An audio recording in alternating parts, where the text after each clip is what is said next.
Meenu TV.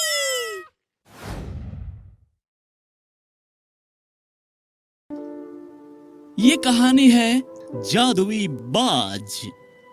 Madhya Pradesh के इंदौर शहर में रमन अपनी पत्नी पूजा के साथ रहता था।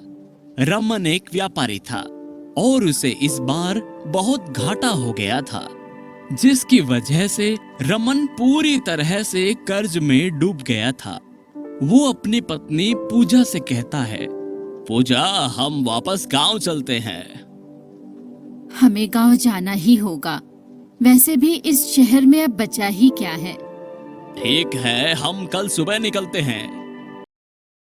पूजा और रमन बस स्टैंड पहुंचते हैं और वहां से गांव के लिए पैदल जाने लगते हैं। अब हम इस सुनसान जंगल से जाएंगे क्या? डरो मत पूजा, इस रास्ते से हम जल्दी और सुरक्षित घर पहुंच जाएंगे। पूजा और रमन उसी जंगल से होकर जाने लगते हैं। तभी उन्हें बहुत भयानक आवाजें आने लगती है। ये देखकर पूजा को डर लगने लगता है। जल्दी जल्दी चलो, यहाँ जरूर कुछ गड़बड़ है। रमन के बोलने से पहले ही उन्हें किसी के कराहने की आवाज आने लगी। रमन और पूजा ने वहां जाकर देखा कि एक बाज घायल अवस्था में पड़ा हुआ है। अरे, लगता है कि किसी शिकारी ने इसे घायल कर दिया। ठीक है, हम इसे भी घर लेकर चलते हैं।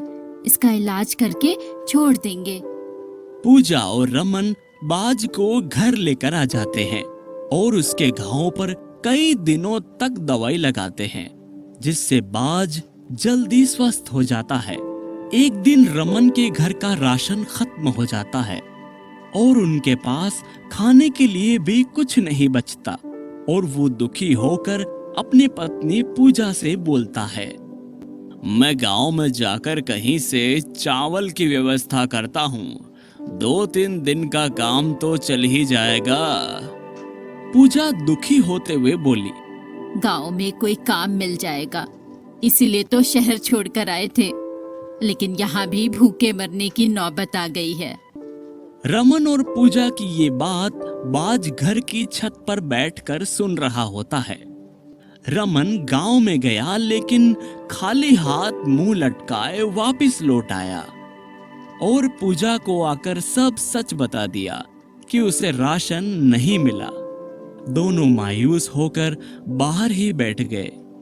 कुछ समय बाद रमन घर से बाहर जाकर देखता है कि दरवाजे पर थोड़ा सा राशन रखा है। उसे कुछ समझ नहीं आता और वो दौड़कर पूजा के पास आता है। हमारे दरवाजे पर राशन कहाँ से आया? मुझे तो लगता है कि शायद कोई गरीब समझकर रख गया होगा। पूजा भी बाहर जाकर देखती है। उनको विश्वास नहीं होता और वो दोनों भगवान को धन्यवाद देते हैं। अब रमन और पूजा को प्रतिदिन राशन और कुछ पैसे दरवाजे पर रखे मिलने लगे। कोई हमें भिखारी समझकर ये देकर जा रहा है। ऐसा कौन कर रहा है? हमें इसका पता लगाना होगा। अब मैं किसी भी वस्तु को तब तक हाथ नहीं लगाऊंगी जब तक कि देने वाले का पता न चल जाए।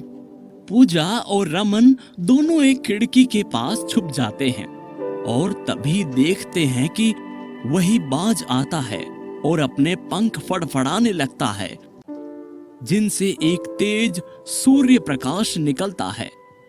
और हमेशा की तरह बाज आज भी वहां राशन रख देता है। रमन आश्चर्य से पूजा से कहता है, अरे, मैं कोई सपना तो नहीं देख रहा हूँ। नहीं, ये सच है, लेकिन ऐसा कैसे हो सकता है? रमन और पूजा बाज के पास जाते हैं और पूछते हैं, ये राशन तुम देते हो? ये कैसे करते हो? क्या तुम एक जादुई बाज हो? बाज हाँ में गर्दन हिलाता है। पूजा और रमन डर जाते हैं कि ये बाज उन्हें कोई नुकसान ना पहुंचा दे। बाज उन दोनों की ओर बढ़ने लगता है। दूर रहो, हमारे पास मत आना, दूर रहो। बाज अपने पंख फिर से फड़फड़ाता है और उसके पंखों से एक रोशनी निकलती है जो रमन और पूजा के कपड़ों पर जाकर गिरती है और वो देखते हैं कि उनके पास नए कपड़े आ गए हैं और उनका घर भी नया बन चुका है। रमन और पूजा आराम से रहने लगते हैं। तभी एक दिन रमन के मामा का लड़का शिवम आ जाता है। भैया, आपका इतना बड़ा व्यापार है, मुझे भी कोई काम दे दो ना। कोई बात नहीं शिवम, तुम यहीं पर रहो, मेरे साथ काम करो। एक दिन रमन किसी काम से गांव में निकलता है और उसका एक्सीडेंट हो जाता है। पूजा और शिवम भी वहां दौड़कर पहुंच जाते हैं। कितनी चोट लग गई है। हमें जल्दी से भैया को डॉक्टर के पास ले जाना होगा। यहाँ ऐसा कोई डॉक्टर नहीं है, हमें शहर जाना होगा, उसके लिए इतना समय नहीं है। भगवान हमारी मदद करो। पूजा को रोते देख तभी वहां बाज आ जाता है और अपने पंखों से फिर से जादू करता है, जिनसे रमन बिल्कुल ठीक हो जाता है। रमन और पूजा बाज को धन्यवाद देते हैं। शिवम मन में सोचता है, अच्छा तो ये सारा जादू इस बाज का है, इसी ने इन्हें इतना अमीर बनाया है। काश ये बाज मेरे पास होता। एक दिन बाज छत पर बैठा होता है और शिवम मौका पाकर एक कपड़ा बाज के ऊपर डाल देता है, लेकिन बाज शिवम को लेकर ही हवा में उड़ जाता है।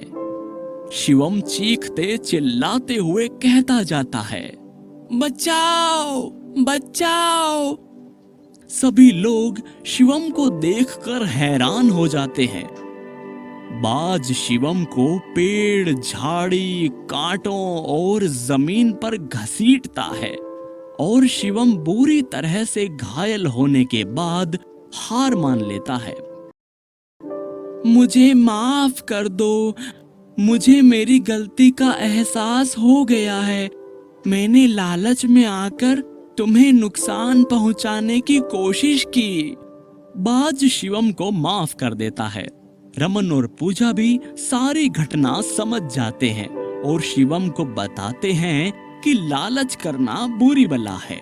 शिवम अपने किए पर बहुत पछताता है।